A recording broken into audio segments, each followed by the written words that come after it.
became a little surreal. Yeah, it got a little creepy. A little post-apocalyptic. Away we go traveling. Myrtle Beach, South Carolina. Miles of gorgeous beaches, a cultural hub with rich history and endless entertainment. That's probably how it's like in July. We went for 40 days in the off-season of Myrtle Beach because we wanted a little cheaper travel costs and we kind of wanted the beach to ourselves. And ooh, we got it. It was so peaceful and so weird. When you remove all the tourists and spend a whole bunch of time in Myrtle Beach almost by yourself, you kind of realize that the place is run on 4 core businesses that they cloned over and over and over and over. And over and over. Welcome to the 4 Horsemen of Myrtle Beach. The first pillar of the Myrtle Beach tourism industry is breakfast. Specifically, pancake houses. Pancakes! Pancakes. Pancakes! Pancakes! Pancakes. Is this just a beach town thing, or is there some critical need for pancakes during Gulf vacations that we don't know about? There's a lot of them. They're all pretty much the same menu. And in the off season, remarkably empty. So empty.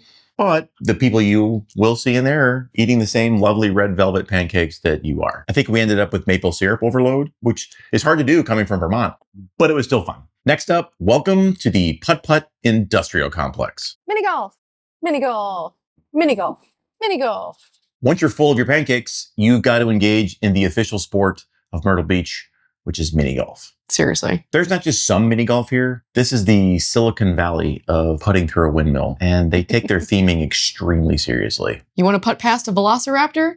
We got you. Do you want to putt through a crashed plane in the jungle? Done. Do you want to putt with a pirate that looks suspiciously like Johnny Depp, but without all those pesky trademark issues? They've got you covered. Playing these courses in the off-season is very unreal. It's just you, the wind, and 1,000 sun-bleached fiberglass eyes unblinkingly staring you down and judging your short game. Fortunately, though, when we played, we were able to go through the course twice because there was literally nobody there. Yeah. So the worker said, hey, enjoy yourself. Go again. Go so again. We did, and it was fun.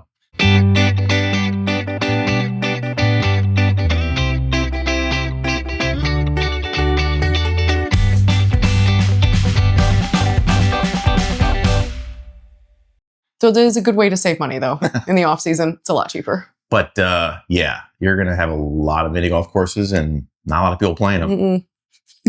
So eventually, when the sun goes down and all of your pancakes wear off, it's time for dinner. And that brings us to the third pillar of the Myrtle Beach tourism economy. Seafood buffets. Seafood. Seafood. Seafood. Seafood again. There's a lot of those suckers. So many. And they're massive.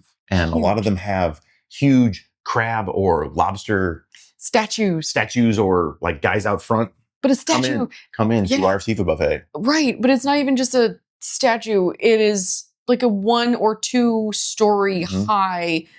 It's probably bigger than a boat. It's like they took a boat and shaped it like a crab and attached it to the front of the building. These are massive buildings. Massive. I'm sure they're preying up thousands of tiny sea creatures. And I guess in the summer, they're probably very popular and very full. I think several of the ones we drove past were either completely empty or only had a few cars. I mean, I think at some point, maybe on weekends, we saw some people going there. But in general, you can tell there's a lot of these things and they're huge. They're catering to a ton of tourists. So in the off season, pretty empty. Very empty. But you definitely can't get away from them. You won't drive 30 feet without seeing some sort of seafood buffet somewhere. And in the off season, you save money and you have no issues parking. That's true. Right near the front. And then finally, you have the glue that holds this whole thing together. You have the beach store.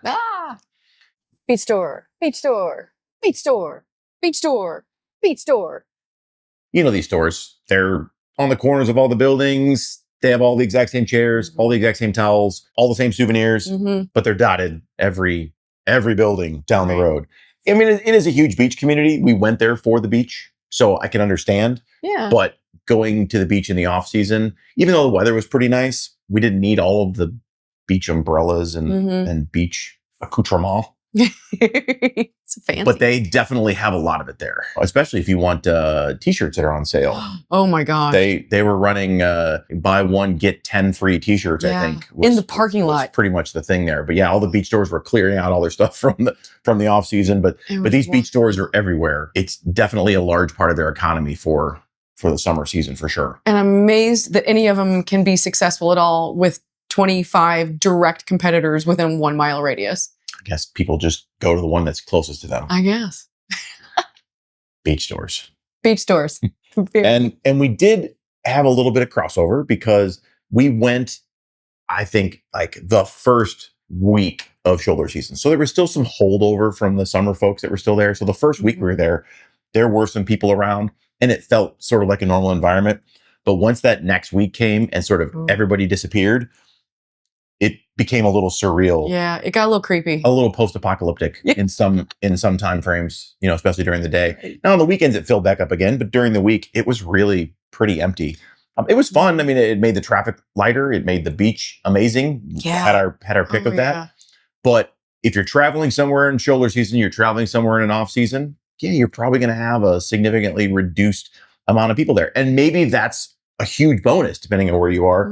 But in some places it might feel a little odd to share all this space with very few people. Like something's missing.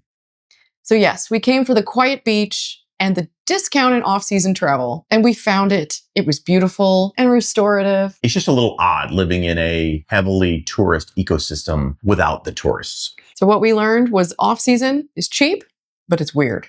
It's different. I liked it though. Hey, you smash the subscribe button. Anyway. Don't just press. Show it who's boss. Show it his boss. Smash that subscribe button into oblivion. With great aggression. Much aggression. Angry. Yes. Thanks for watching. We'll see you next time. Happy traveling. Obliterate the like button. Beach store. Beach store. Beach store. Pancakes. Minigolf. Beach store. Minigolf. Minigolf. Pancakes. Beach store. Minigolf. Minigolf. Beach store. Beach store. Pancakes. Pancakes. Seafood. Pancakes. Beach store. Seafood. Beach store. Pancakes. Beach store. Minigolf. Pancakes. Beach store. Seafood. Seafood. Seafood. Beach store. Pancakes. Seafood. Seafood. Seafood. Minigolf. Seafood. Beach store. Seafood. Pancakes. Minigolf. Beach store. Minigolf. Beach store. Seafood. Beach store. Beach store. Minigolf. Pancakes. Beach store. Seafood. Minigolf. Seafood. Seafood. Pancakes. Seafood. Beach store. Pancakes. Seafood. Beach store. Pancakes. Heart waffles. Minigolf. Beach store. Seafood. Pancakes. Beach store. Beach store. Taylor Swift. Beach store. Minigolf. Pancakes. Seafood. Seafood again.